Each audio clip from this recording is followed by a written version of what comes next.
teman-teman semua orang. Sejujurnya gue sebagai perempuan Indonesia itu ada privilege-nya. Iya, jadi kayak rasisme yang lu lihat di online itu tentang Indonesia against Malaysia itu enggak banget di sana.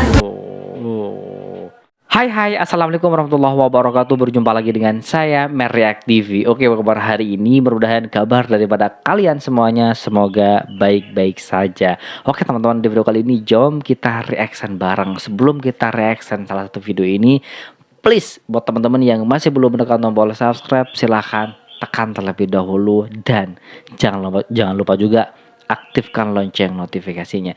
Di video kali ini kita reaction bareng salah satu video membahas tentang kenapa sih memilih bekerja ke Malaysia, berapa sih gaji kerja di Malaysia. Oke, seperti apa videonya, jom kita play bersama, let's go. Hi everyone, welcome to my channel. Saya your favorite channel girl.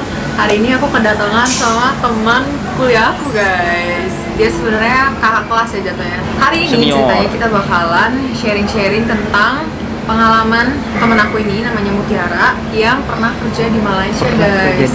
Jadi ada teman-teman yang suka penasaran gimana sih step-step kerja di sana, sama pengalaman orang yang pernah kerja di Malaysia. Bagi yang penasaran, mana tahu kan kalian juga kepengen ya. Ini sumbernya sangat kredibel dan sudah berpengalaman, guys. Oke, tapi gue nggak bisa ngasih kerjaan ya. Jangan saya it's all in your hand. Gue Mutiara. Waktu itu gue kenal sama Sally karena satu kuliah ya, satu university. Terus gue udah tinggal di Malaysia dari kuliah sih sebenarnya. Terus awalnya kuliah 3 tahun, kerja di sana, lanjut internship juga di sana, sampai akhirnya gue balik ke sini ke Indo dan kerjanya remote jadinya sekarang.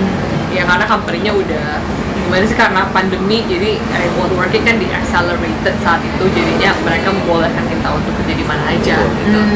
Jadi ya gitu sih pengalaman hidup gue. Jurusannya apa? Dulu gue jurusan ambil HR. Terus gue internship juga ambilnya HR. Sebenarnya kuliahnya jurusannya rada boring. Waktu belajar tuh sebenarnya kayak what am I doing with my life gitu, kayak karena nggak suka sama pelajarannya gitu. Terus baru mulai tertarik begitu tesis. Ya, jadi tesisnya topiknya employer branding, dan saat itu gue udah, karena gue nggak suka kuliah gue, jadi gue sering ikutan extracurricular activities. Pokoknya dari extracurricular activities tuh suka tiba-tiba diambil, di coach sama orang gitu loh, kayak coba deh lu jadi ini deh, jadi writer, lu kan bisa nulis bener-bener. Hal baru lah ya. Iya, jadi dari situ gue belajar digital marketing. Zaman itu digital marketing namanya masih online marketing. Masih belum banget lah pokoknya. Kesannya kayak udah tua banget ya. Jangan kasih tahu ya. Terus dari sana ya gue ngerti kalau misalnya employer branding itu adalah marketingnya HR gitu dari tesis. Terus ya udah gue coba cari internship yang emang memberi gue exposure ke employer branding. Terus nah dari itu gue mulai suka banget sama employer branding. Terus harusnya gue udah selesai magang. Terus teman-teman gue tuh rata-rata udah pada mulai kerja full time. Sementara gue kayak gue nggak mau ambil HR full time. Jadi gue ambil magang lagi.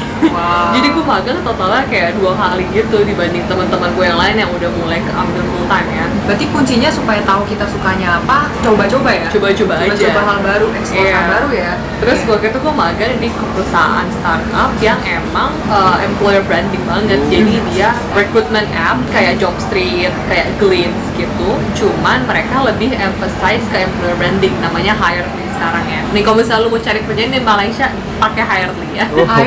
Hiredly nama appnya. Aku baru tahu, guys. Iya, dulu WOP namanya. Tahu. Yes, I see. Terus karena gue kerjanya di perusahaan yang emang fokusnya ke employer branding, dan saat itu gue beneran yakin gue mau ambil employer branding.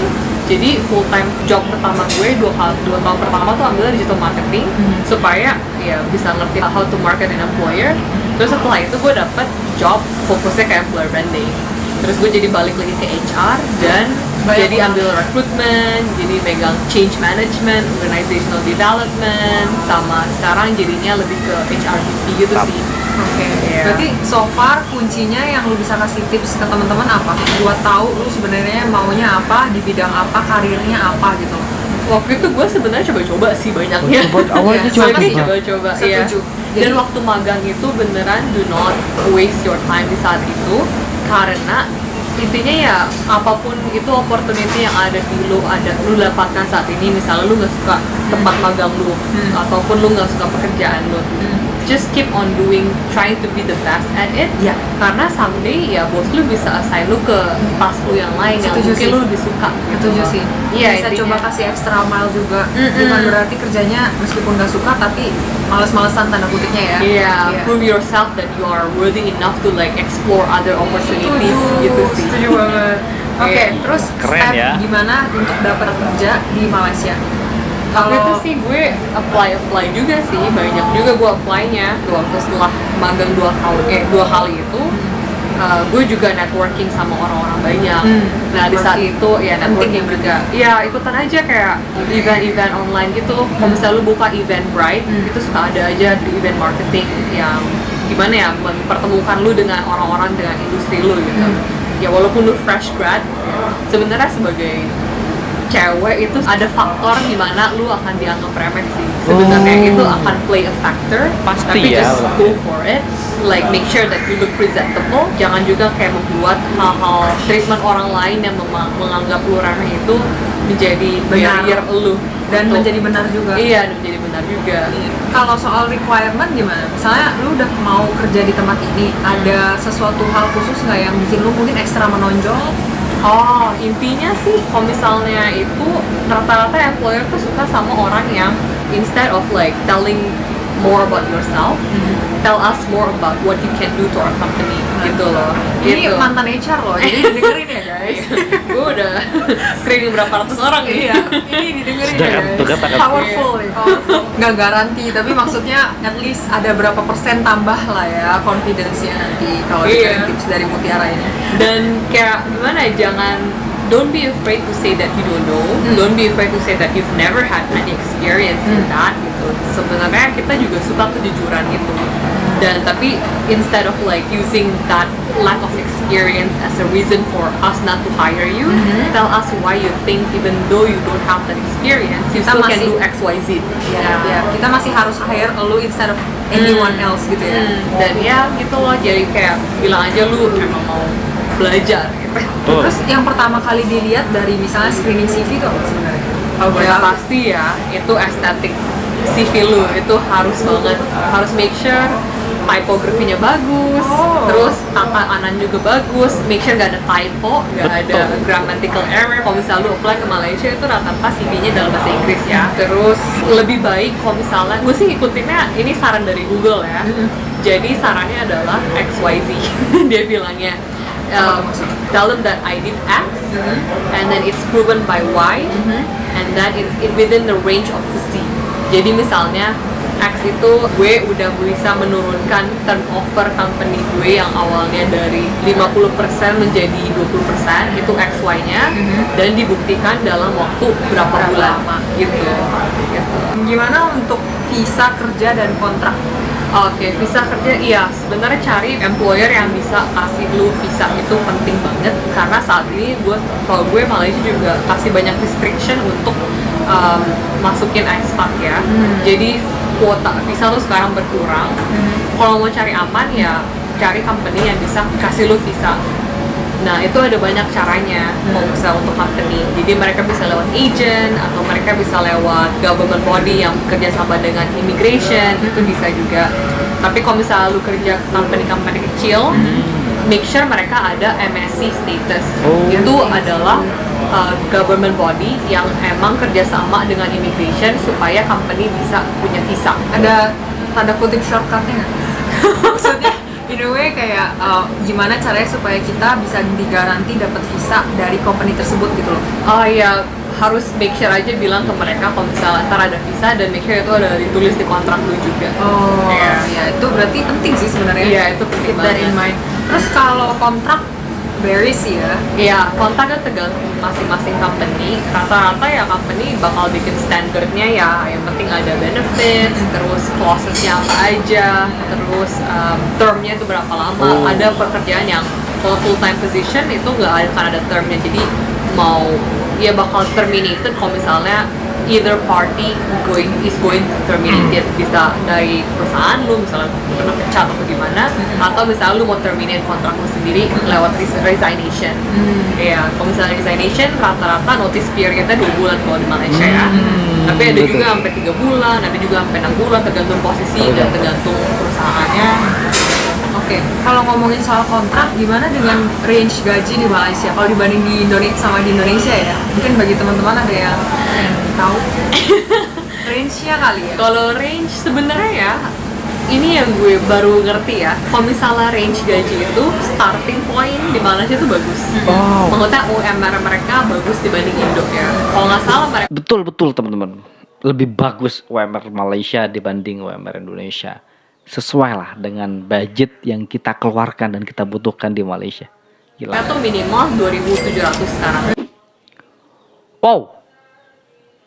Ya, dan kalau misalnya lu dari lebih kredibel dan lu bisa berani nego, lu bisa banget dapat at least 10 juta sebulan, 3.000 ringgit itu bisa banget. Nah, tapi Malaysia itu baru-baru ini banyak dapat kecaman ya dari banyak media luar yang bilang kalau misalnya level increment gaji itu rupanya paling pelit di Southeast Asia. Iya, dibanding Indonesia juga itu paling pelit, kayak rata-rata kalau nggak salah setahun tuh cuma 3% sampai 10% deh. Oh wow. Iya, jadi yang gue lihat juga dari kan gue juga sempat cek online juga kan saya kerja di Indonesia di mana aja. Iya, kayaknya kalau misalnya Indo tuh untuk naik gaji itu lebih tinggi sebenarnya daripada Malaysia. Tapi ya make sure kalau misalnya lu kerja di Malaysia, make sure that lu harus cek juga job market lu gimana pay range-nya supaya lu harus di-ensure bahwa you are paid accordingly gitu loh. Itu bisa lu cek juga dari Glassdoor. Biasanya Glassdoor bakal kasih lihat nih yang kalau misalnya pekerjaan ini range-nya berapa untuk pekerjaan pengalaman pekerjaan berapa tahun, itu Glassdoor bisa kasih lihat juga. Gila, ini daging semua guys tipsnya. Oke, lanjut. Budaya kerja di Malaysia gimana so far? Tergantung company juga sih. Ada banyak yang gue denger banyak cerita horror story dari dari Malaysia. Kalau yang dialami Putih sendiri gimana? Sama gue sih, gue selama ini untungnya dapat company yang baik-baik aja selama ini. Dari awal gue magang, gue emang cari company yang dimana culture-nya tuh bagus gitu ya. Yang itu jadi selama ini culture-nya selalu open, selalu allow you to do whatever you want to do as long as you're being respectful. Dan gak ada gitu ya, maksudnya kalau misalnya di kantor lain gue suka denger ya yang agency atau gimana gitu, biasanya agency sih, mereka itu beneran bisa treatment ke lu tuh bisa sadis banget gitu loh, yang kayak misalnya lu kasih brief terus kreatif director lu nggak suka sama brief lu, sobek di depan umat semua orang. Iya beneran kayak bukannya langsung suruh ganti cepet, langsung malah harus banget disobek. Terus ya pada akhirnya dia bakal bilang kayak gitu juga. Yes. Makanya gue mau ini double briefnya. ya. Suka ada aja horror story yang kayak gitu. serem ya. Tapi ya itu sebenarnya ya tergantung masing-masing ya, kuat apa enggaknya. Dan pinter-pinterannya juga untuk menghindari itu. Ya sebaik mungkin ya cari company dengan workplace yang paling friendly, ya yang bisa treat you with respect.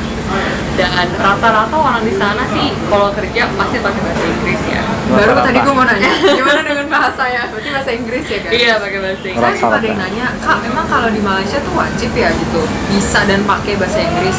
Ya sebenarnya generally iya, gitu, mesti wajib bisa bahasa Inggris. Ada tips tambahan nggak kalau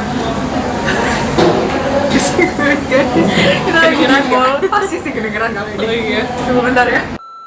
Ada tips nggak kalau Oke teman-teman semuanya, itulah video reaction hari ini. Jadi berawal kuliah di Malaysia dan pada akhirnya kerja di Malaysia. UMR di Malaysia itu jauh lebih besar daripada UMR di Indonesia. Cuman bedanya ketika kenaikan gaji di Malaysia dan di Indonesia itu berbeda. Lebih besar Indonesia tentunya teman-teman. Tapi kalau kita kerja di Malaysia dengan budget atau gaji sebesar 10 juta itu lebihnya pasti banyak teman-teman.